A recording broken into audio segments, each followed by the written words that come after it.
जय माताजी मित्रों, गजबनी गुजराती कहानी चैनल में आपનું સ્વાગત છે। મિત્રો, આ એક મોટી વાર્તા આપની સમક્ષ લઈને આવ્યો છું। અલીબાબા 40 ચોર તેના 10 ભાગ છે। તો પૂરી વાર્તા સાંભળવા માટે મિત્રો ચેનલમાં નવા હોય તો સબસ્ક્રાઇબ જરૂર કરી દેજો। તો સાંભળો ગુજરાતી વાર્તા અલીબાબા 40 ચોર। ઈરાન દેશમાં કોઈ એક શહેરમાં કાસિમ અને અલીબાબા નામે બે ભાઈઓ રહેતા હતા। બંને ગરીબ મા બાપના દીકરા હતા, પણ સંજોગવશાત કાસિમ શ્રીમંતની એકની એક દીકરીને પરણ્યો અને લગ્ન પછી થોડા વખતમાં એ શ્રીમંત બધી માલ મિલકત પોતાના દીકરી જમાઈને આપીને ગુજરી ગયો। તેથી કાસિમ ઓચિંતો ધનવાન બની ગયો। ધનની સાથે એનામાં અભિમાન પણ આવ્યું। હવે તે ગરીબ અલીબાબાની સામે જોતો નહોતો। અલીબાબા ગરીબ ઘરની છોકરીને પરણ્યો હતો। તેનું નસીબ હજી ગરીબનું ગરીબ જ રહ્યું હતું। બાપ દાદાના વખતની જૂની ઝૂંપડીમાં રહેતો હતો। ઝૂંપડીની મરામત કરાવવા જેટલા પણ તેની પાસે પૈસા નહોતા। મૂડીમાં તેની પાસે માત્ર 3 ગધેડા હતા, પણ એ કહેતો મારી 5ની મૂડી છે। કોઈ પૂછે 5 કોણ? તે કહેતો 3 ગધેડા અને 2 અમે પતિ પત્ની। ગધેડા કરતાં ઓછી મહેનત નથી કરતા। આવો એ ગરીબ હતો, મહેનતુ હતો ને ગમનતી હતો। અલીબાબાની ઝૂંપડીની જોડાજોડ કાસિમની હવેલી હતી।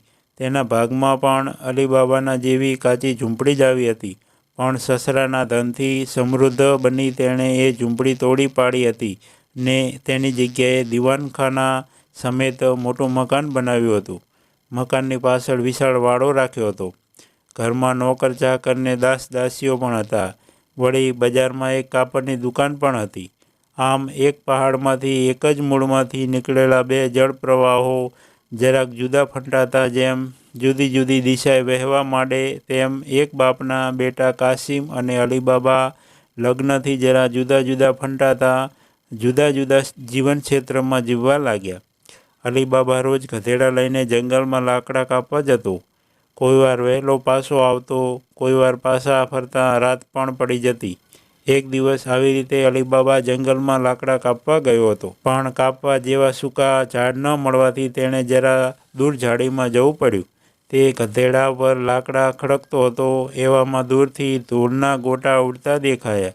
જોયું તો માર માર કરતી ઘોડેસવારીની ટુકડી આવતી હતી। તેને થયું કે કદાચ કોઈ દુશ્મનોનું લશ્કર હશે કે લૂંટારાની ફોજ હશે। હાથ ચડ્યા તો મૂવા પડ્યા। કાં રેસી નાખશે કે ચાપખા મારી વેતરું કરાવશે કે ગુલામ તરીકે વેચી મારશે। એકદમ અલીબાબાએ 3 ગધેડાને ડફેણા મારી જુદી જુદી દિશાએ હાંકી મૂક્યા ને પછી પોતે નજીકના ખડક ઉપર એક બખોલ હતી તેની અંદર સંતાઈ બેઠો।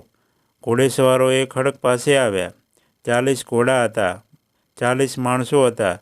સરદારે ખડક પાસે આવતા હાથ ઊંચો કરી અવાજ કર્યો, રૂક જાઓ। એકદમ સૌ સ્થિર। બીજો હુકમ છૂટ્યો, ઉતરો। સૌ ઘોડા ઉપરથી ઉતર્યા। પછી સરદારે મ્યાનમાંથી તરવાલ કાઢી ઊંચી કરી। તરત 39 માણસોએ તરવાલો કાઢી ઊંચી કરી। સૂરજના પ્રકાશમાં ઉઘાડી તરવાલો ઝગમગતી હતી। એ જોઈ બખોલમાં સંતાયેલા અલીબાબાને પરસેવો વળી ગયો। તે મનમાં બોલ્યો, મામલો જોખમકારક છે। એક એક હાથમાં ખુલ્લી તરવાર રાખી એ 40 માણસોએ પોતાના ઘોડાની જીન હેઠળથી કંઈક ઠેલીઓ જેવું કાઢવું। ઠેલીઓના કદ અને આકૃતિ પરથી તે સોના મોહરની હોય એવું લાગ્યું।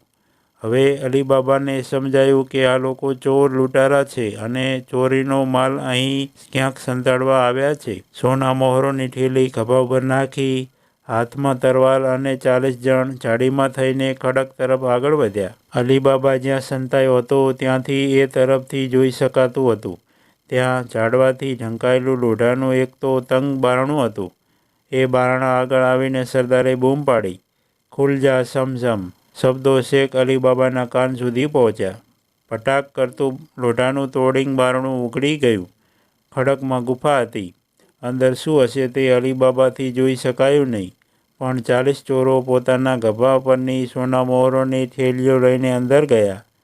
છેલ્લા માણસે અંદર પગ દીધો કે તરત પાછળ બારણું બંધ થઈ ગયું। અલીબાબા ધ્યાનપૂર્વક જોઈ રહ્યો। થોડીવાર પછી ફરી બારણું ઉઘડ્યું। એક પછી એક 40 જણા ગુફામાંથી બહાર નીકળ્યા। આ વખતે તેમના હાથમાં તરવાલ જેમની તેમ હતી, પણ ઠેલીઓ ખાલી હતી। અલીબાબા સમજ્યો કે થેલીઓનું નાણું ગુફામાં સાચવીને મૂકી દેવામાં આવ્યું છે. છેલ્લો બહાર આવ્યો સરદાર. તેણે 39 માણસોને બરાબર ગણી લીધા. પછી બારણા સામે જોઈને અવાજ કર્યો, બંધ હો સમ. શબ્દો શેખ અલીબાબાના કાન સુધી પહોંચ્યા. ફટાક કરતું બારણું એની મેળે બંધ થઈ ગયું. પછી સરદારે 39 ચોરોને પોતાના સામે ઊભા રાખી કહ્યું, શપથ લો કે શિરસાટે અમે આ ધનનું રક્ષણ કરીશું.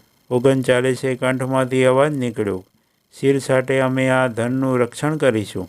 બોલો, કટકા થઈશું પણ કદી સેહ નહીં દઈશું. સૌ બોલ્યા, કટકા થઈશું પણ સેહ નહીં દઈશું. સરદારે કહ્યું, મારા બહાદુર દોસ્તો, ચાલો હવે કોઈ નવા પરાક્રમની શોધમાં ઉપડીએ. ચપ દઈ સૌએ તરવાર મ્યાન કરી. ચપ દઈ સૌ ઠેકડો મારી ઘોડા પર સવાર થઈ ગયા. ખપ દઈને ઘોડાને એડી મારી, ભપ દઈને ત્યાંથી ઉપડ્યા. પાછળ ધૂળની ડમરીઓ ચડી. આકાશ ઘૂંઘળું બન્યું. બખોલમાં સંતાઈને બેઠેલા અલીબાબાએ જોરથી આંખો ચોળી. તે બોલ્યો, મેં આ શું જોયું? મેં આ શું સાંભળ્યું? આ વખતે કોઈ ચોર આટલામાં સંતાઈ રહ્યો હશે, અથવા તો વખતે એ લોકો ભૂલી ગયા હશે તો તે લેવાને પાછા આવી ચડશે તો હું પકડાઈ જઈશ. એ બીકે અલીબાબા બખોલમાંથી એકદમ બહાર નીકળવાની હિંમત કરી શક્યો નહીં. તે બહુ વાર સુધી એમ બેસી રહ્યો. છેવટે તેને લાગ્યું કે હવે ચોર પાછા નહીં આવે અથવા હવે કશો ભય નથી. ત્યારે તે ધીરે ધીરે બખોલમાંથી બહાર નીકળ્યો. પણ હવે એના મનમાં કુતૂહલ જાગ્યું. ચોરે મંત્રથી બારણું ઉઘાડ્યું, તેમ હું મંત્ર બોલું તો એ ઉઘડે ખરું? શું હશે એ બારણાની પાછળ? ધન હશે? કેટલું હશે? એના પગ એ બારણા તરફ વળ્યા. જોયું તો પોલાદનું મજબૂત બારણું હતું. જરા તરાડ સરખી નહોતી. આવું મજબૂત બારણું મંત્ર બોલવાથી કેવી રીતે ઉઘડી જતું હશે? તેને નવાઈ લાગી. તેણે જોરથી મંત્ર ભણ્યો, ખુલજા સમ. ભડાક કરતું બારણું ઉઘડી ગયું. મિત્રો, બીજો ભાગ જોવાનું ભૂલતા નહીં. દરરોજ નવી વાર્તા સાંભળવા માટે સબસ્ક્રાઈબ કરો અમારી ચેનલને. ધન્યવાદ.